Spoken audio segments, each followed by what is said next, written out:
Good morning, everybody. So I guess we might as well get started, eh? Good morning. Thank you for coming.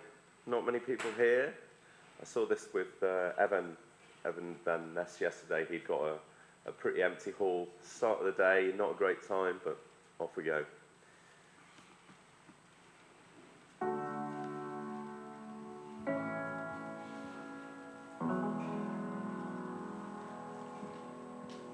It begins as an idea, transforming into a problem that begs to be solved. Like a great cycle, each answer yields another peak. The vista promises more beautiful ends, and the new journey pushes us forward. We have our builders, our visionaries, the rebels, the troublemakers, and the dreamers.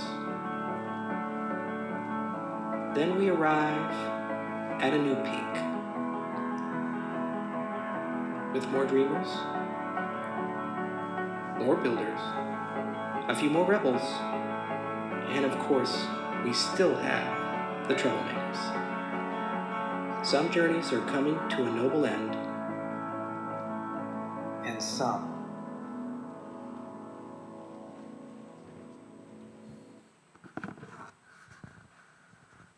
Can you hear me? Yeah.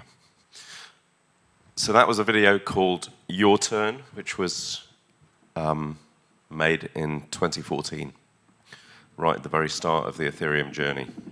Ooh, can I have another one? Let's not have that.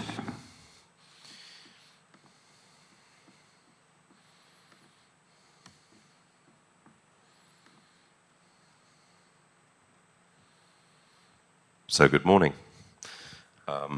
I'm Bob Summerwill. I've been involved with the Ethereum project since 2015 actively.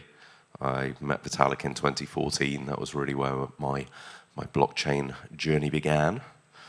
And I previously worked at the Ethereum Foundation at Consensus on Enterprise Ethereum Alliance. I've done some stuff with Hyperledger, and I'm all over the shop. My current day job is I'm the executive director of the Ethereum Classic Cooperative. So I gave a talk very similar to this as the opening keynote of this conference 2 years ago. So this talk is really a bit of an update. 2 years later, kind of see where we've got to. But funnily enough, as I was looking through my notes, a lot of them, I'm just going to present them verbatim because they're still exactly the same topics of relevance. Much of this started with Bitcoin. Not everybody involved with Ethereum has been a Bitcoiner, knows about Bitcoin, understands Bitcoin. That was something that was pretty much the case for me as well. I only really got actively involved in Ethereum. I kind of didn't really have the Bitcoin phase actively. But Bitcoin really laid down the basis of pretty much everything that the whole of the blockchain space is doing. And if you are not Bitcoin aware, I would urge you to become Bitcoin aware and not just dismiss it as a relic of the past, because it absolutely is not. A few years later, we had the Ethereum white paper written in and released in December 2013 by Vitalik, really saying that with Bitcoin you'd had sort of the first DApp. You could consider Bitcoin to be a DApp, really, a payments DApp, but it's a single application platform. There were many Bitcoin 2.0 kind of projects floating around in the years afterwards, like colored coins, Namecoin, the idea of DAOs, and really the breakthrough that you had with the Ethereum white paper was sort of the observation that really what you needed was a platform. If you had a general platform, that you could build any of these things on it. So from from the white paper, some key goals and aims were simplicity, universality, modularity, agility, non-discrimination, and non-censorship. I mean, I think these are all fairly uncontroversial aims. So a brief history of Ethereum. There are at least 3 books being written at the moment about Ethereum, which should be out. Some of them this year, some of them next year. You have Laura Shin is writing a book, Matt Lacing of Bloomberg, and Camilla as well. So I really hope that they're going to shed some light on the past, because lots of people have a very false narrative about how Ethereum came about, because the victors always write the history. You know, it's very easy to think, well, hey, you had Vitalik, and Vitalik was the genius and bestowed the thing on the world, and there you go. And that's the center of the story. But the fact is that lots and lots of people were involved with Ethereum, both early and in later phases. We're maybe on to about the 4th different phase of people involved. 2 years ago, I'd put together these timelines and a list of people involved. I really should update them, but those links are there. I shared these notes, by the way, on Twitter. And something I learned just quite recently, which was really quite sad, is that the Bitcoin Talk announcement was actually edited 8 months after the event to write various people out. So that sucks. So here was the original one. If you follow the time machine, you know, noticeably with Charles Hoskinson there, but also various other people. You know, Eric Lombroso was involved. Jonathan Mohan has been written out of history. You have Anthony D'Onofrio, a delightful texture, who many people see tweeting and don't really know his history, but he was involved very early, as was Taylor Gehring and Paul Snow of Factum, many others in there. But 8 months later, boom, all of those people off the list. Anyway, Taylor Gehring wrote a great article in 2016 about this, which was on the Ethereum blog, and it still is there. That's a great kind of start. I'd made my notes, and we've got these books forthcoming. Anyway,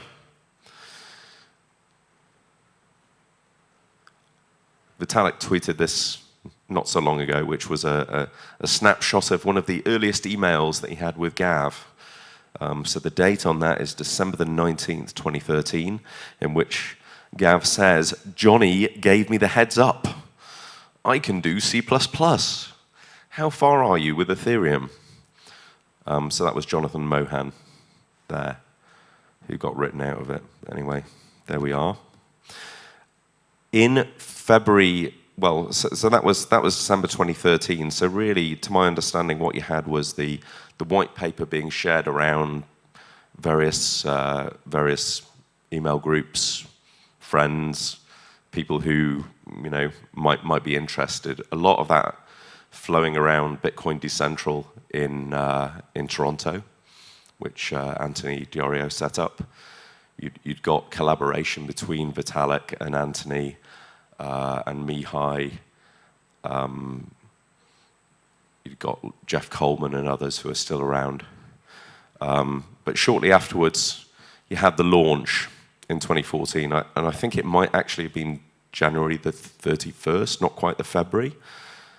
But there, 3 months later, you sort of had the official kind of like launch, public launch at a public event, which was the Bitcoin Miami conference. So, you know, around 3 months later in, you had that bunch of people. I mean, I'm not sure on the date of that Bitcoin Talk post, but it would probably have been January, I guess, 2014. So you did have this big bunch of people that were working on things at that early stage, prior to even the foundation existing or any real plan of how the thing was going to go. You just had a dream, and various people's interpretation of that dream. So Vitalik presented there and then was mobbed.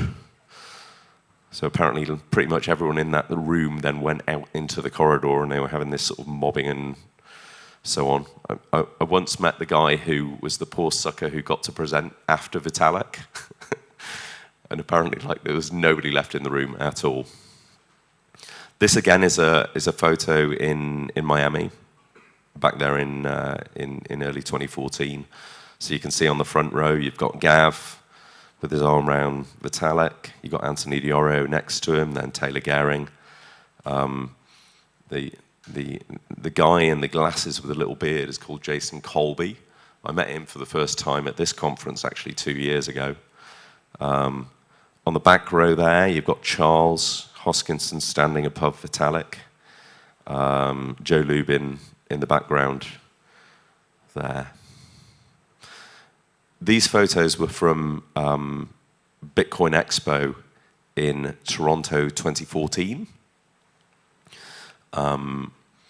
which was a sort of a further launch just prior really to the migration off to Switzerland. So I'll just share some of these. You've got Vitalik. Stefan Toile, probably, again, a lot of people here, if you're newer, you probably, all of this is complete prehistory and you don't know who Stefan is or anything. But he was, he was basically a community leader, did a lot of the setup of the forum, a lot of onboarding. Anthony Dioro there, and Amir Shetrit standing behind Anthony. Nobody knows who Amir is. He was one of the founders who left quite early. In the background there with the glasses, that's Jeff Wilker. Again, he's been absent for quite a while, but was an incredibly key figure doing the original Go Ethereum gas development. And Joe, we all know. Ian Meikle there with the long hair was a graphic designer who did loads of the original work that you'd see on Ethereum org and backdrops for meetups and things. Taylor again. Apparently Amir, you see Amir there, he refused to wear the t-shirt. You see everyone else is wearing the t-shirt. He's there with his trench coat. Anyway, kind of happy days, right? Because you think everyone's aligned. But no. In around May, I think it was May 2014, you had the first major schism within Ethereum, which was Charles Hoskinson getting removed as the CEO. And you also had Amir leaving. And really that first schism was about how are we going to do the Ethereum project? And the way it's been explained to me is crypto Google or crypto Mozilla?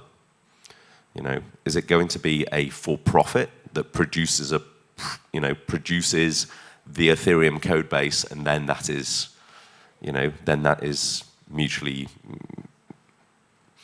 developed from that point, or are you doing it, collaboratively in a non-for-profit way from the very start? So that was the first split. Really, was that the EthSwiss for-profit foundation, sorry, not for-profit. The EthSwiss for-profit was cast aside in favor of doing a Stiftung, doing the foundation. So that was the first kind of split of that founding group, was, again, this realization that the stuff that's in your head is not the same for everybody. And some people thought it was going to happen this way, and some people thought it was going to happen the other way, and you have an irreconcilable difference, and off you go. So really that was the core of Charles being the Emmanuel Goldstein of Big Brother, the hate figure. You have to have somebody that you hate. That unifies you, and Charles fell into that. A little later on, you had some further schisms where So Joe Lubin and Anthony Diorio kind of hung around despite being on the losing side of that initial schism. And Joe has obviously hung around throughout. He's been fantastic. But still, you have this demonization of consensus as some god-awful, only caring about profit, marketing arm. We had another schism when Gav parted company with the EF, and you have the beginnings of parity, and then this forever fear or distrust or whatever you like about parity. Or are they looking to take over Ethereum? Are they building a is it a corporate capture? Like, are they looking to undermine Ethereum? What's happening here? And you see that ongoing. I mean, I made these notes in 2018, and this was prior to Afri being hounded out as the hard fork coordinator, because obviously if he worked for parity, he really meant to subvert Ethereum. And then you had another schism in mid 2016, early 2017, where you start having enterprise blockchain and enterprise Ethereum appearing. So you have Hyperledger and you have the EA, and this sort of fear: is Ethereum being subverted? They don't understand.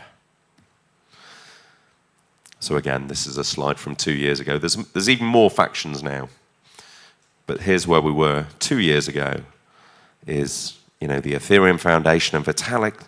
Vitalik is a dictator who bailed out the DAO single-handedly, to save his friends. And with Cardano and Mantis and ETC and IOHK and Charles, the demon. And Joe is only an empire builder who only cares about money, and everything that consensus do is obviously completely selfish. And parity and the Web3 Foundation and Polkadot, they're obviously, Gav is egotistical and non-collaborative, and everything that they're doing is to subvert the dream. And Anthony Diorio and everything at Central, Decentral, and Jax, just an opportunist, only cares about money, and that all of these enterprise things are trying to co-opt Ethereum for the banks and the status quo. When I left the foundation to work at Consensus on helping to set up the Enterprise Ethereum Alliance and spend a year on that, a lot of people could not understand that. Why on earth would you do that? We're trying to get away from the banks. How can you work with them? And I mean, all of these, they're just demonizations. Because that's how human brains work. It's very hard for us to understand that other people have different worldviews than us. They have different perspectives, different priorities, and that they may be thinking different ways than us, and they have different goals and aims. But nearly all of the time, that kind of demonization is really very, very self-defeating.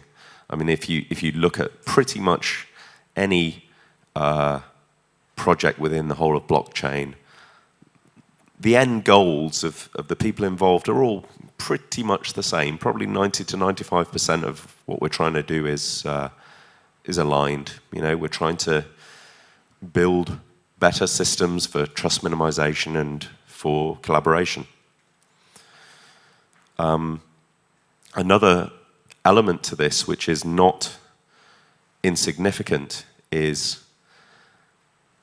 really that the kind of people who are attracted to frontier projects, to doing new and innovative things, they're not neurotypical.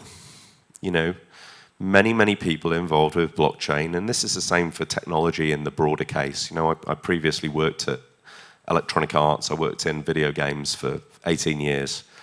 lots and lots of weirdos, myself included.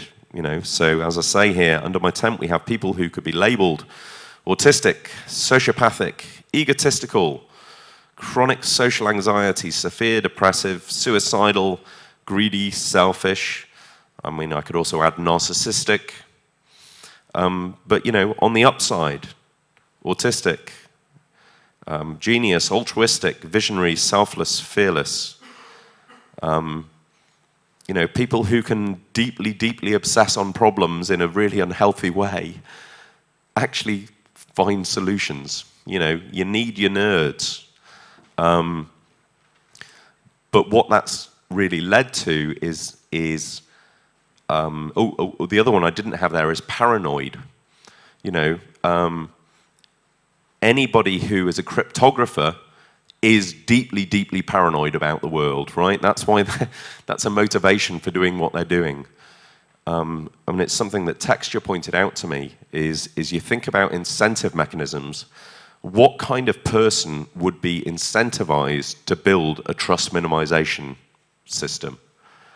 And it's somebody who's got trust issues, that does not trust the world, that is scared or paranoid. And that's actually, that's not a negative label either. It's actually very rational to be scared in the world at the moment, right? But what you end up with is the kind of people who start these sort of activities are not necessarily the best as you get further down the line when you get towards mainstream, because they're not necessarily very good at working with other people. They may be very introverted, don't have good interpersonal skills, don't like politics, and so on.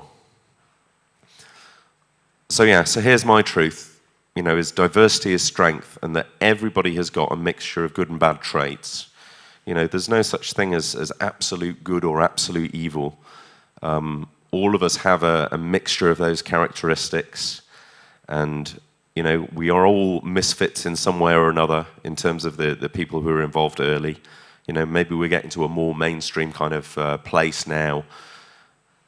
But looking back to 2013, 2014, 2015,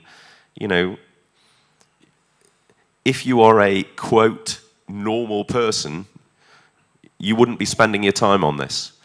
And it's the same for entrepreneurs or anything. It's the crazy folk that go and find new stuff. And really, that the founders of Ethereum and founder itself is a bit of a crappy label. People who were around early, they were just a bunch of dudes, and that's relevant that they were male. There's not a lot of female involvement early, and then the guys are really pretty poor interpersonally.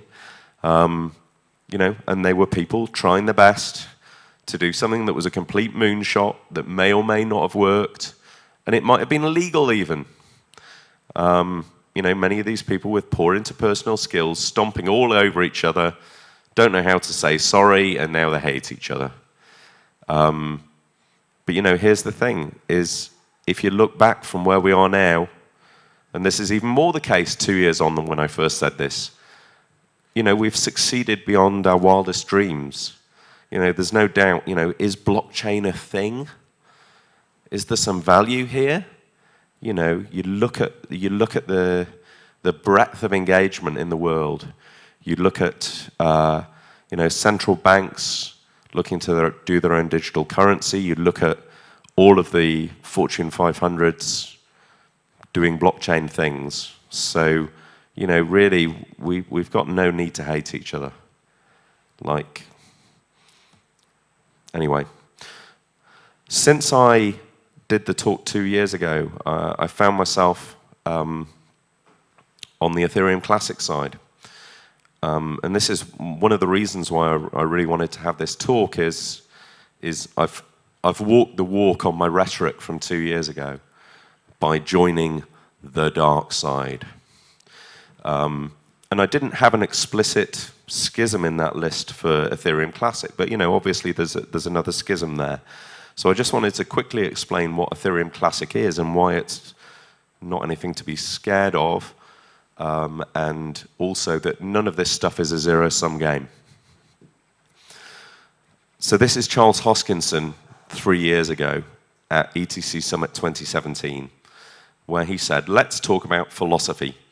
The first question is, when did we have 2 Ethereums? The conventional answer is we had 2 Ethereums after the DAO. But the answer is actually no. We had 2 Ethereums from the very damn beginning, but we didn't know that. Because at the beginning, we had 2 philosophies at the same time. One was this notion of code is law. Then there was this other philosophy, this notion of a world computer. This was Vitalik's pet child. He loved this idea, the idea that you could have universal infrastructure. That one day we'd get rid of Amazon EC2 and get rid of all these other things, and this thing would be this beautiful layer, this computation layer to be added to the internet as ubiquitous as BitTorrent or something else, and that computer would just work. You could deploy your apps on it, dApps on it, these kind of things. Here is the fundamental problem. Code is law and world computer. These things are philosophically so different that they can't coexist at the same time. When you're the world computer, you have to fork a lot. You have to embrace mutability. You have to have a lot of flexibility in your platform. When your code is law, you're like Bitcoin, where you set the principles. Whether they're good principles or bad principles, you just set them up, live with them, and build on top of them. They're like artificial laws of physics in a certain respect. If you're a mountain climber, you cannot suddenly say, boy, gravity's inconvenient for me. It would be so nice if gravity would stop for a moment and give me a break. You can't do it. So anyway, this is a pretty profound insight which most of the blockchain world has never heard, and today we call those 2 visions EthCC and ETH2.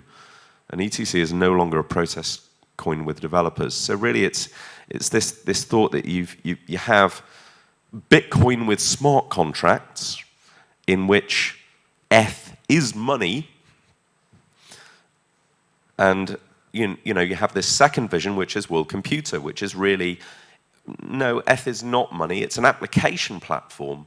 So then really what you had at the time of the DAO fork was, depending on which of these visions you liked, which was the thing that spoke to you, because both of these visions were used. If you look at all the presentations at the time, both of these were given. Everyone was talking about both of these, but there wasn't really a recognition that the 2 of them were mutually irreconcilable. They were trying to both happen within the same project. Because, if you're Bitcoin with smart contracts and Ethereum is money, well, of course you don't intervene. It's money. Then you're being a fecundary and you're moving people's money around. If you are a world computer, if Ethereum is a world computer to you, well, there's a bug in the application platform. Of course you fix the bug. It's a bug. Like ETH isn't money, it's just fuel. So what that means is that while you had the most kind of, socially painful split at the time of the DAO fork, the 2 projects are not, then it's not a zero-sum thing. They're different, and they are both useful visions. Anyway, where we are now on EthCC is that that kind of view of EthCC, which was wrong in the first place, is really, really wrong now. So what you really have with EthCC is it's Ethereum technology, but with Bitcoin philosophy.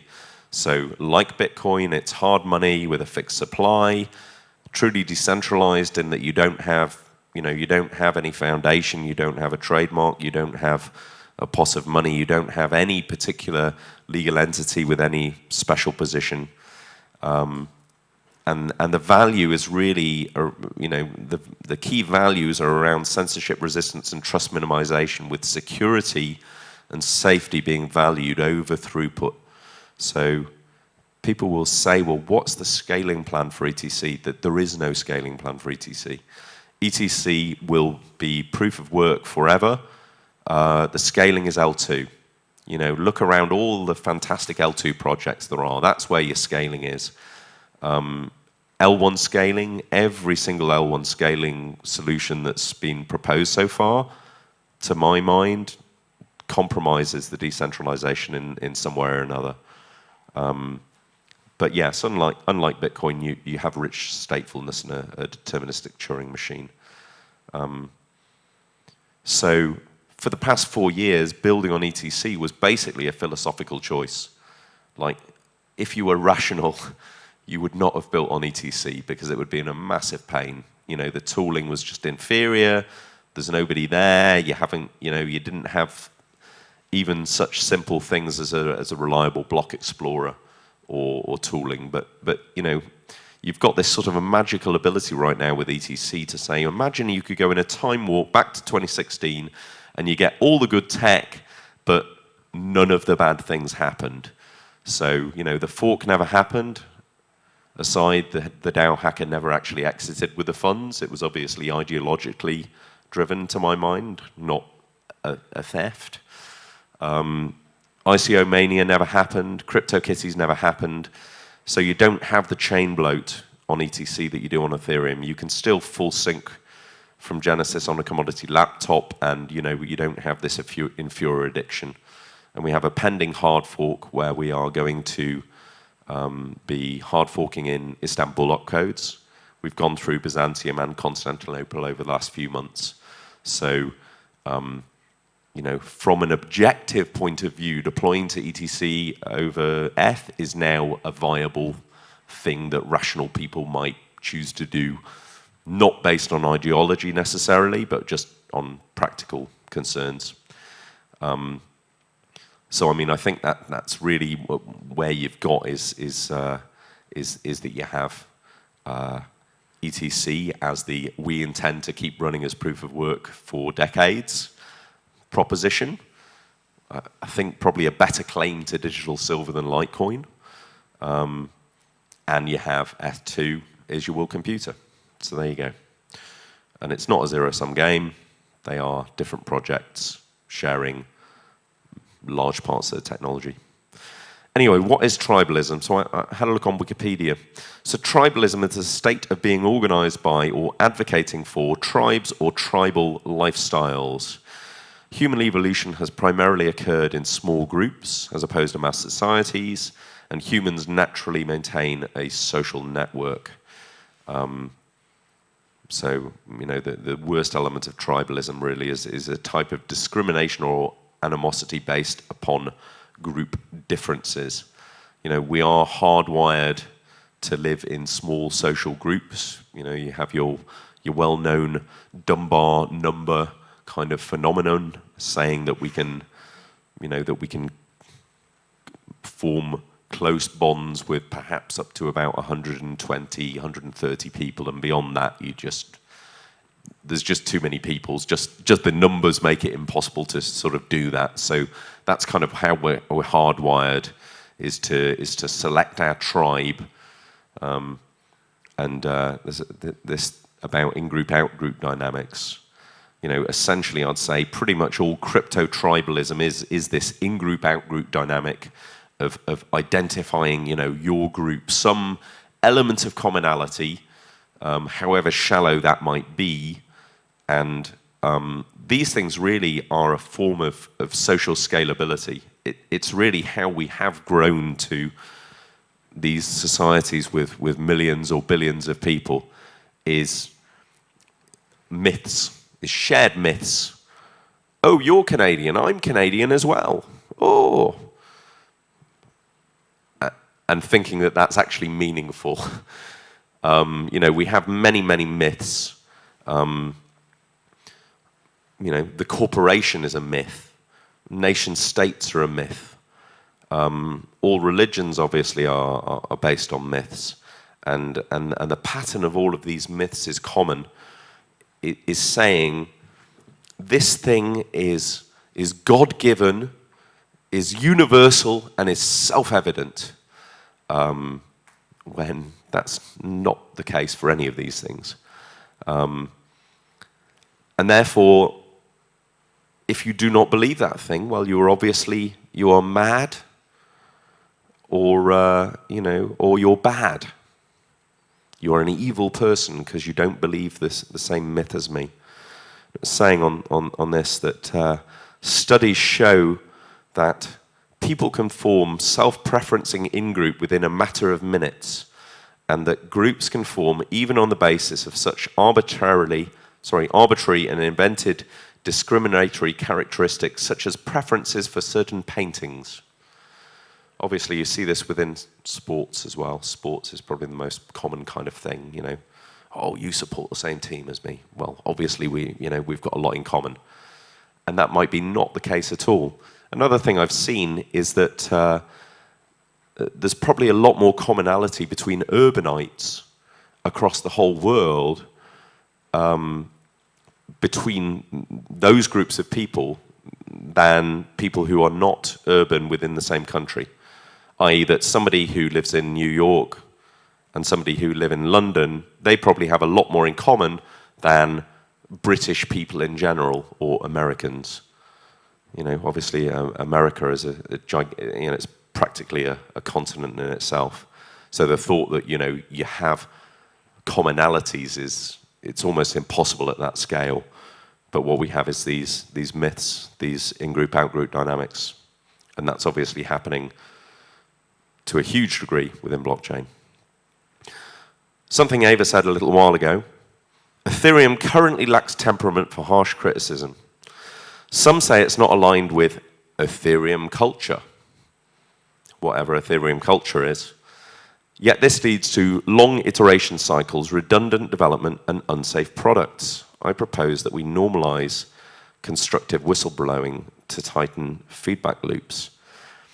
The reason I raise this specifically is as I was writing this talk, I was thinking, you know, people are going to say to me, well, Bob, you're tribalist. I've seen you criticizing Vitalik, criticizing the foundation, criticizing the governance. And I just highlight that criticism is good, and it's not the same as tribalism. You know, really, tribalism is saying, you know, you're an idiot. The thing that you'll do is never work. You know, screw you, you other. It's basically, you know, you are the other. Therefore, you're stupid. Criticism is not the same. Criticism is very important, and it's not the same. You know, you'll have people saying, well, look at you, you're just being tribal, you're being toxic, where actually a lot of that is actually misidentification of criticism to try and improve things. Maximalism is another point. So, you know, when I gave the keynote here 2 years ago, one of my biggest fears at that point was that we would start to see Ethereum maximalism. That really, you know, many of the people who started the Ethereum project did so because there was not really the opportunity to build that smart contract functionality within Bitcoin. You know, the general rhetoric a few years earlier was, because of network effects, of course Bitcoin will be the one true solution to everything in the world, and innovation outside of Bitcoin can just be absorbed back into Bitcoin, so you don't need any other projects. And then it's like, you guys going off building Ethereum? This is an attack on Bitcoin, how dare you? And really, you know, to my mind, the thing that was fantastic about Ethereum was that you really had a set of a little bit more open-minded people who did not see things in that black and white kind of sense and wanted to explore and build on smart contracts. So, you know, my hope at that time, and still my hope, is that the people that I had met and was working with on Ethereum were not of that kind of rigid mindset. And that if something else came along that was objectively better than Ethereum, great, let's all go and do that, right? We're not going to sit holding on to our ether and saying, well, you know, I'm a big ETH bag holder, so everything else is garbage. And we saw the beginnings of some of that, and some of that is still ongoing. And here's a specific example, our beloved anti-pro synth. So Vitalik says here, I think his tweets have been quite positive sum overall, and he's only one of many recipients of the media matching. So this was the Gitcoin grants, right? That you had a lot of controversy over anti-pro synth getting a large amount of matching for basically being paid to tweet. But being paid to tweet about Ethereum, but in a very Ethereum maximalist way. So I just want to point out that it was actually his ETH maximalism which triggered my tweet storm, which turned into this talk 2 years ago, which then turned into another talk at EdCon, me getting invited to Ethereum Classic Summit, and ultimately me working on Ethereum Classic. There's a direct line to my current work on Ethereum Classic and the maximalism which anti-pro synth started 2 years ago, and he's just even worse now. So what he did was reacted to a thing where I dared to put Cardano in the same category as Ethereum as a smart contract platform. How on earth are you putting it at the same level? And he triggered me. And I mean, I think the thing is we're still so early. We're scaling off into the we're heading off into the blue ocean, and we're elbowing each other out of the canoes before we've even started. So Emin said here, no single coin will moon by itself. Either the entire ensemble goes up together, or they all mop the floor, mired in regulation, scams, and lawsuits. And it is essential for us to work together. And my friend Kent, again, wrote this great article 2 years ago, Divided We Fall, the Irrational Insanity of Crypto Tribalism, really talking about the fact that you have a bunch of the most altruistic, genius, fantastic people, and they are all squabbling like kids. Anyway, I said this 2 years ago, and I'll say it again. Ethereum is just the start. The same behaviors have happened time and time again across blockchain. There is repeated tribalism across projects. Your project is a scam. You are idiots. This is an attack. And we seem to have forgotten how science works, which is through experimentation and data and trying things out and seeing how they work. Not saying, how dare you try something different? You are wrong. Well, how about you let me try? And if it fails, but you don't need to preempt that. So in a quest to build a perfect machine, we've forgotten how to be human. And I think we really need to show leadership within Ethereum, and then can extend that across the whole ecosystem of actually being a bit more grown up and stepping beyond those narcissism of small differences. Because we can build a better world, and everybody has got the power to do that. You just have to look at your behavior and get beyond our biological defaults, which are not very helpful. Okay, any questions?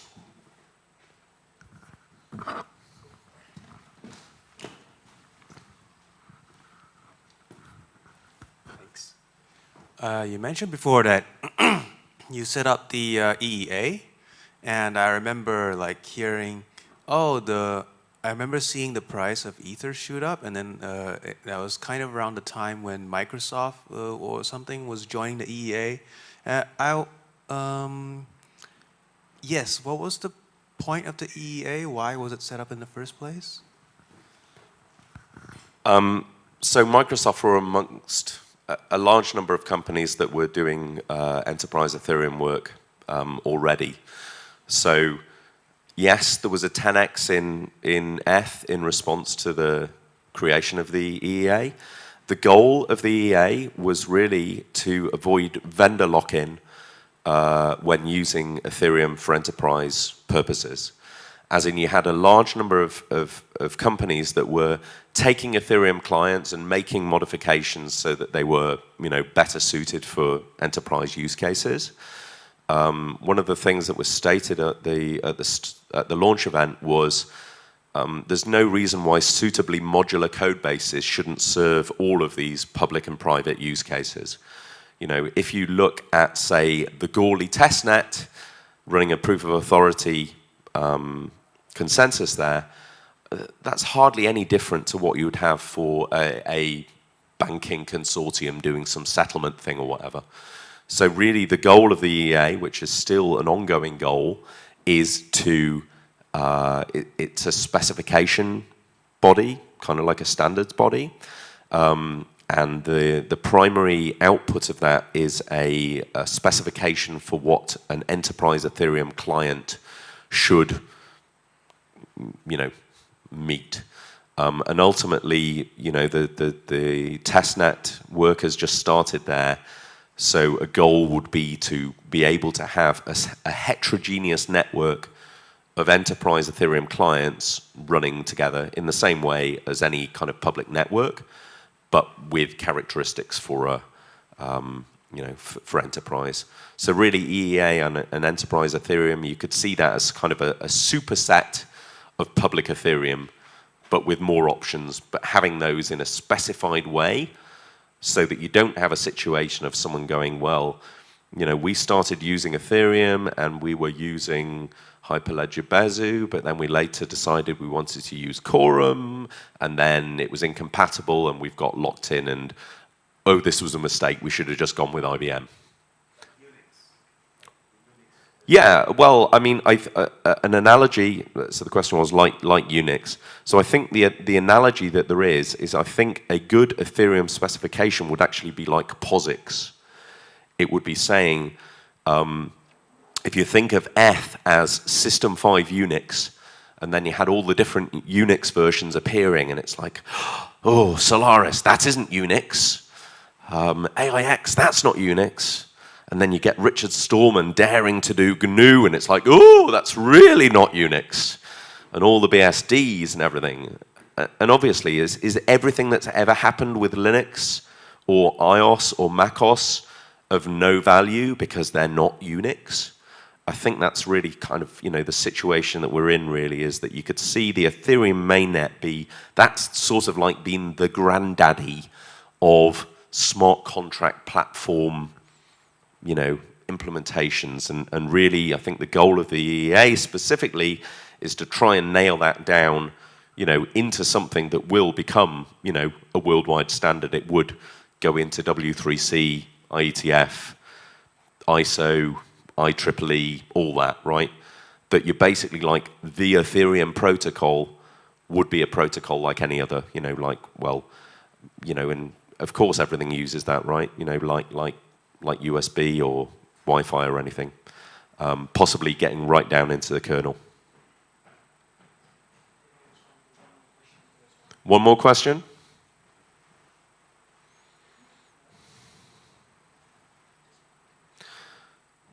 Oh, right at the back.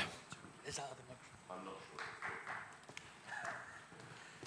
Give him a clap and there you go, now you're not the only one. Sorry, man. All right, no problem. I came in just within the talk, and I understood a little bit of what you're saying.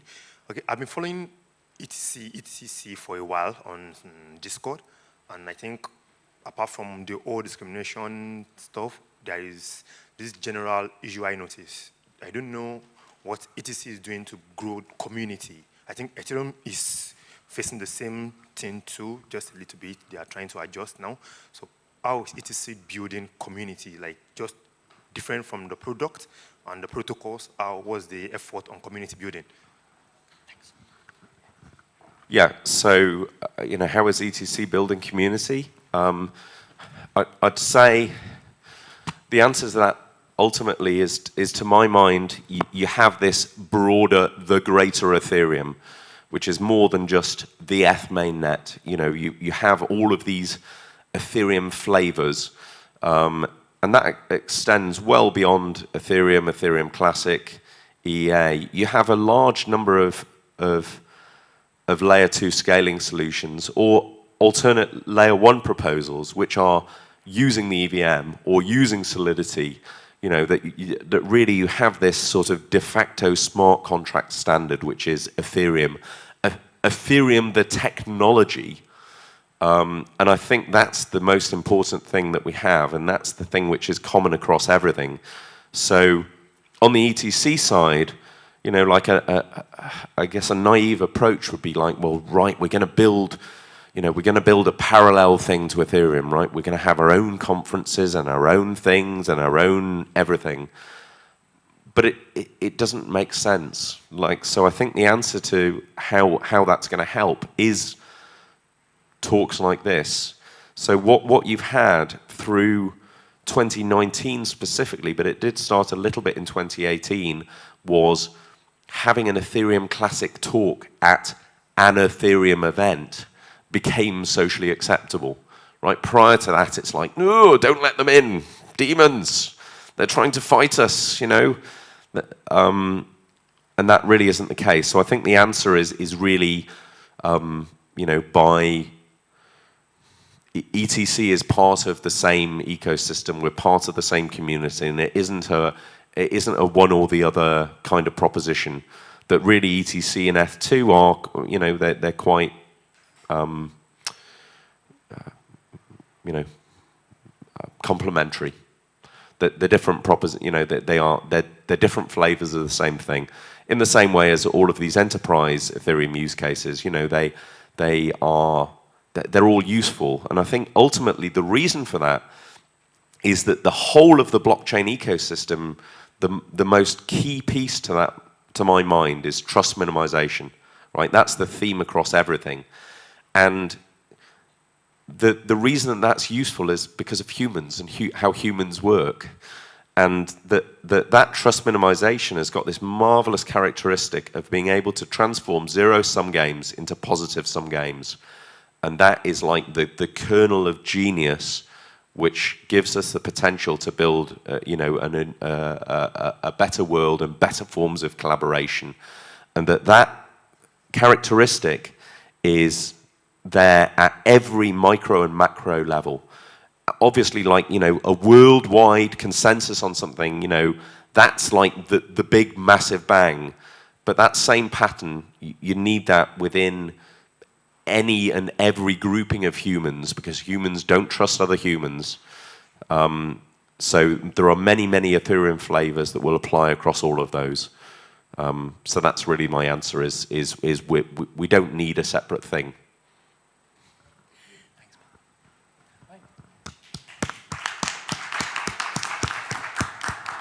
Thank you, Bob.